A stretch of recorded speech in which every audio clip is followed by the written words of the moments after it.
ব্লগের প্রথমেই শুরু করলাম এই মিষ্টি হাসিটা দিয়ে। হ্যাঁ, এনআরএ রাইস সেরেমনিতে আমরা গেছিলাম কিছুদিন আগে সপরিবার মিলে।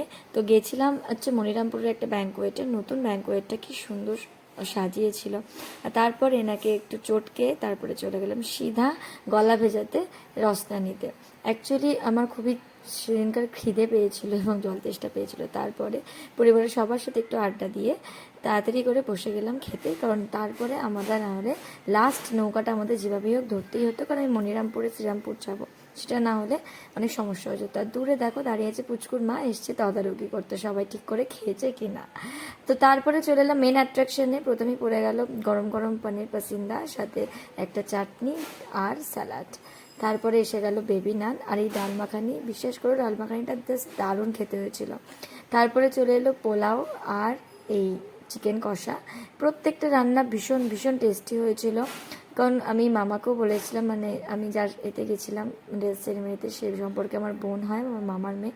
তো মামাকে আমি বলে এসেছিলাম যে সত্যি খুবই সুন্দর খেতে হয়েছিল, মিষ্টি মিষ্টি পোলাওয়ের সাথে কষা কষা চিকেন। তারপরে ছিল চাটনি পাঁপড়, দু রকমের মিষ্টি। চাটনিটাও এত সুন্দর হয়েছিল যে আমি আবার দুবার নিয়েছিলাম। আর তোমরা যারা আমার ভিডিও দেখো তারা তো জেনেই গেছো যে চাটনি দিয়ে পাঁপড়টা আমি এইভাবেই খাই সবসময়। আর সবার শেষে ছিল বাটারস্কচ ফ্লেভারের আইসক্রিমটা, যেটা আমার ফেভারিট ফ্লেভার। চলো দেখা হবে নেক্সট ব্লগে, টাটা।